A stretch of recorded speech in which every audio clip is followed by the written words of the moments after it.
Hello, everyone. I'm so happy that we are going to have this interview today with one of my good friend that I've just knew that I've been knowing you for more than like 10 years now, Miss Eugenie So. Hello, Eugenie. How are Yeah, you? thank you. Yes, I remember the first time I met you was in Hong Kong in Yes, Toastmaster Club. yes, yeah, That you were a speaker, I think, and I'm a new yeah, participant, yeah, and that was the very memorable time that you introduced me one of the greatest system of language and of English in Hong Kong. I'm speaking like not only English, but I remember we have different Cantonese, language. Mandarin, yeah, joint Mandarin, three languages. Cantonese, English in Yeah, that special club that we met. And since then, I noticed that Toastmaster was a very good system for a very long time for yeah, every language to every participant to learn the language or to connect with local people to make friends. That's why I met you like 10 years ago. And yeah, wow, time passed very fast. And now we are in different time places. flies. Yes, now I am in Vancouver, Canada, and you are now in USA. USA. Mm-hmm. Which city are you now? Now, I am in Michigan State. Michigan. How I see. Yeah. How's the weather there? Is that good? Is that very Well, hot just now? past the long, cold winter. I see. I see. Okay. Now the reason why we have a interview time today because like I know you have been starting something very meaningful and similar to I would say similar to the Toastmaster concept, but we are concentrate on Chinese and Cantonese, that you have found an institution of Chinese and Cantonese, and the short form we will say ICAC, right? But I know you have many status now because not only you are in US, but also a founder of this meaningful institution, but also you do a lot of things. Can you like simply introduce to us what are you doing right now? What different kind of hats do you have? Yes, actually, after I entered USA, I committed myself to the funding of this newly set up non-profit organization in USA. Actually, it really needs a lot of time and effort. And I'm so blessed to have two supporters to be the directors so that I can set up the non-profit organization with these three directors. And then when we start, many volunteers come to join us all over the world from all walks of life. That's great because it's not easy to find someone to walk with you on the special path. And I'm glad that you have found two good partners for now.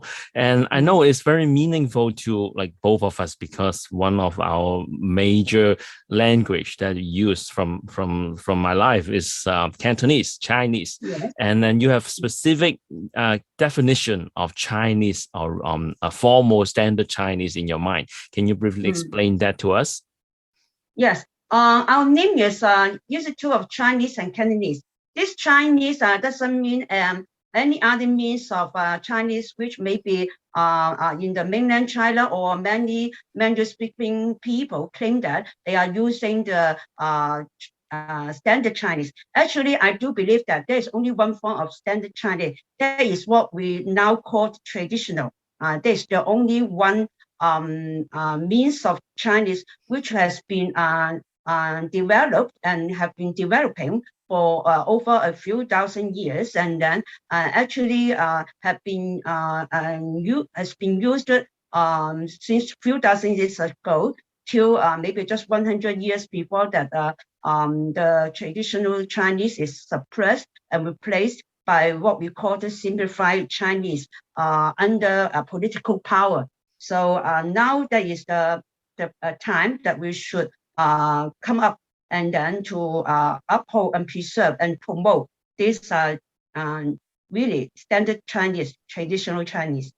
Yeah, I remember as when I was a little boy, I learned the Chinese in Hong Kong. I start with my family, of course, who speak Cantonese all the way. And I learned from my school in the traditional way that I learned from the hardest stroke of the Chinese character, which, as Ms. Eugenie said, is the original or so-called standard one that has been created since 1,000 years ago. That's what we learned from the books.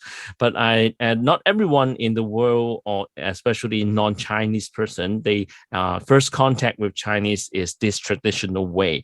They might learn the simplified version of Chinese, or they've never understand there will be two versions, or even in dialect. Like, for example, in Hong Kong we speak Cantonese, in maybe Taiwan or Malaysia or Singapore they speak Mandarin, and then also there are different kind of Mandarin or in grammar, something like that. So I think it's good that it's at least you start up heads up and to try to form something that can standardize or set a benchmark to the new definition of Chinese and Cantonese. I'm glad that you have started something. And may I ask, why do you have such a strong hope for this success? As a Hong Konger, we have a belief. It is not because that we see any hope of success that we come out. We come out belief. We hold that belief. When we come out and do something, then we will see hope. I see. That's a good thought, because it's always hard to start something, but once you get started, maybe people who already have that same thoughts, they will come up and join you. I think that would be good. So at this moment, like I know it's not easy to start something, but in this like half year that you have started this form this institution, any good sharing that you wanted to share with us, like any obstacle or any success that you have want to share with us? Yeah, as I have just mentioned that I'm so blessed to get the support from two directors. One is really a stranger that I didn't know him. I only got his maybe account name in some social means, and then I think that he will support. So I contact him, and then of course we have a good sharing, and then he would like to support me only in the first time of our dialogue through the phone, and then we haven't met each other until maybe a few months later, and then we start to set up, and then I get the support of one of my old friends. Maybe I should say that he is one of my colleagues. And then we have met only a few months before I have left Hong Kong. And then he started helping me in promoting Cantonese. So when I planned to start this NPO, and then already with the support of one director. So what I need is one more, but it's quite difficult to find this last director, which will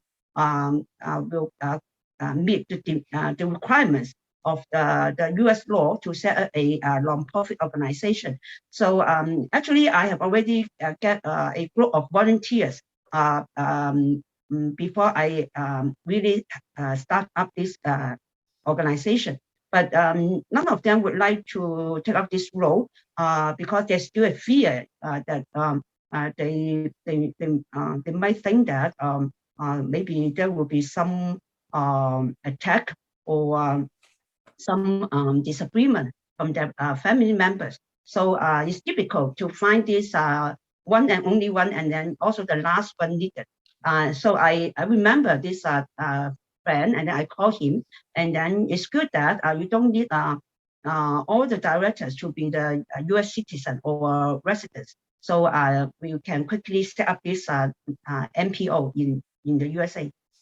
That's a good news, because like at least you save some times and things can move on faster. So during the promotion, what impressed you the most? Like, besides what you want to happen, what's the reaction from all the new people who hear about this story and they want to join you? What impressed you the most? Yes, to my surprise, I easily gather support from all those strangers. They support me only after they have heard my interview. Okay, So actually they haven't got any knowledge about me or the institute. But after hearing my interview, many of them would say that they are so impressed by my sharing, by my mission, also by the tireless effort in setting up this NPO. So they sent me email at once after the interview. And then I'm so surprised to receive so many emails saying that they would like to be the volunteers. And then when they have become the volunteers of ICAC NPO, they would like to take up any task that I assign to them, or do it according to our requirements. And then they just say yes, and then they just follow. And they are so willing to cooperate. And then some of them are really very professional calibers. And then even one of them is the ex-vice principal of a school in Hong Kong. And then who am I? I'm just a small potato. I'm just a language teacher in Hong Kong. So I really so surprised to receive so many support from all kinds of professions. And then they come from all over the world, including the USA, England, Hong Kong, Ireland, and so on, Singapore, China, even China. Yeah, that's good. So because the technology helps and internet helps, that you can reach and find those who have the same will, and you have like great people behind you to share your vision. I think that's very important. So you are a big person. You are a good leader, I think. So during the promotion, I know you have spent lots of time on it, and like starting 5 months, half years ago, since now, like how can you keep this passion to you? What is your vision? What I mean, what do you expect to happen? What do you want to happen? Like everyone everyone want to learn Chinese, or everyone who are curious about Chinese want to learn about it from you guys? Yeah. Actually, I have no experience in management, in human resources, or in any administrative work. I'm just purely a language teacher, or a speaker, a trainer in language. But I really have no experience in managing a team. So when I have over 30 volunteers in our third month, I really cannot follow any of my experience. I can only just do it according to my heart, to my passion. You can say this. Just like a mom, okay? When a mom has a baby, so she devoted herself in taking care of her own newly born child. So what you think of is only about the baby's wellness, not yourself. So every month has no rest and no pay. It is not really a big deal. So because of that kind of passion in my heart, okay, I really take this ICAC as my newborn baby. And then what I will look for is how to make her grow healthily, strongly, and positively. Even in my sleep, I can sleep well, but after I have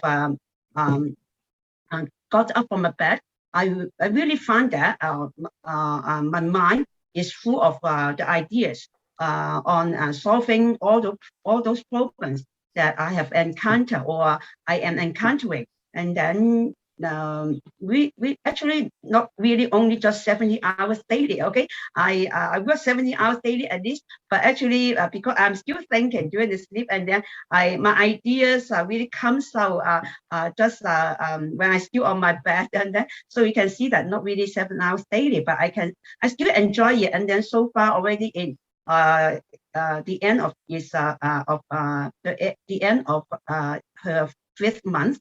But I am still working in that way, and still really quite enjoy working in this way for ICAC.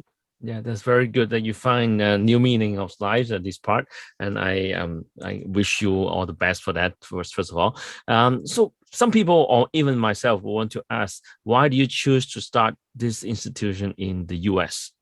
Can you tell me more? Yes. Before coming to U.S., actually, I only think that U.S. is a good place, which is so immense in area, and then also should have support to different to people from different nations. So after I entered in USA, I really found that the US is a diversified country which embraces pluralism. All cultures and languages are accepted and respected here. And whenever whoever I talk to, they are really so helpful and so friendly. You know that nowadays maybe some people are very some people might dislike those Asian look Asian faces, right? But I don't find people treating me like any people that they don't like. Okay, they respect me. They would like to hear my sharing, and then you know that there has been a good relationship between the Cantonese speaking Chinese and the white people in the U.S. history. There is a strong interest among the citizens actually to learn and to preserve these languages. Once when I was in the church, one of my church mates, who of course who is a U.S. citizen, right? She comes to me and asks me directly. She said that, do you know that in the U.S. history, the Cantonese speaking Chinese really has played a vital part, and then they have contributed quite a lot. Do you have that kind of books which will show people that kind of history? So you can see that actually, and then this lady is maybe around my age, okay, or more or less about my age. So you can see that actually many U.S. citizens, they do know that history, and then they do respect the Cantonese speaking Chinese. That's very good. At least like it's not all strange thing from them. There's might be some, everyone got some connection or knowledge about this culture or this background, and they can connect it with you. I'm so happy for you. So throughout the promotion in US, you start from there. You have found your support, and how do you think this movement will change the world somehow, or the future of education? Because I watched some of your interview before, and you mentioned that somehow the scale is so small because like only parents will concern, maybe first generation immigrants will concern how to pass on the Chinese to the second generation, but gradually the second generation, third generation will kind of fade out, and that line is stopped, and no one's continue. But at this moment, like 2022, the world is changing so fast. Everyone is moving around.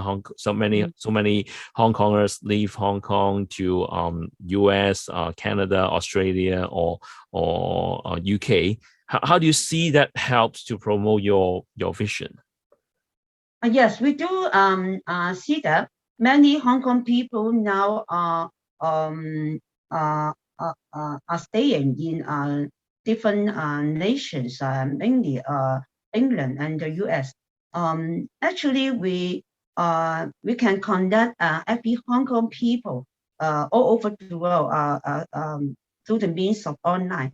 So actually, we are planning to hold a forum for all those people who are advocating Chinese and Cantonese. Okay, so actually we can connect all those people. Only that you have the heart, you have the passion for promoting traditional Chinese and Cantonese. Nowadays, there is nothing which can stop us. No power, no party, or no authority, or not any kind of obstacle can stop us from promoting from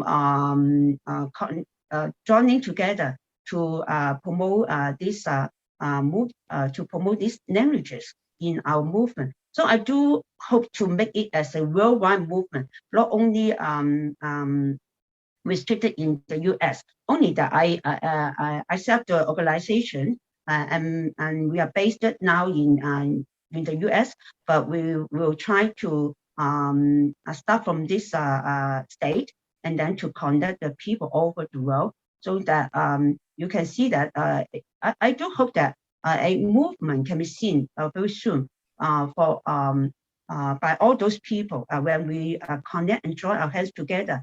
So this forum may connect all those people who have been promoting or have promoted in the past, so that we can join together and then to share our ideas, our experience of a success or failure, so that we know what to do in future, that we can really can make up a movement. I can say that. Yeah, I can see that it gradually will come, because your objective is not exactly the same as you mentioned from the parents' point of view. It's about a preservation of a culture and a long history of Chinese. So I think you awaken a lot of people from different parts of the world, and they might have these wishes, or they might have this thought, but as you said, maybe not be the one who start up first, but now you do the first step. I think people will come up soon. So if anyone who is lucky to hear our conversation or this interview, how do they contact you? What can they contribute to you? Oh yes, if you can reach this video, actually we're sure YouTube surely will put all our means of contact. Also, you can send email to icac.npo@gmail.com, or you can visit our website, icacnpo.com, for our website, and then you can see all our means of contact. Of course, you can also search for our Facebook group, which is Institute of Chinese and Cantonese 華粵學院. So always contact her. I highly recommend that you, no matter what you can contribute, at least get to know about this organization, this institution, and maybe from your part, you can also contribute something or connect it to someone who can help. So I wish you all the best, and we hope to have more interview in the future with you. Thank you. Thank you so much. See you. Bye-bye. Bye-bye.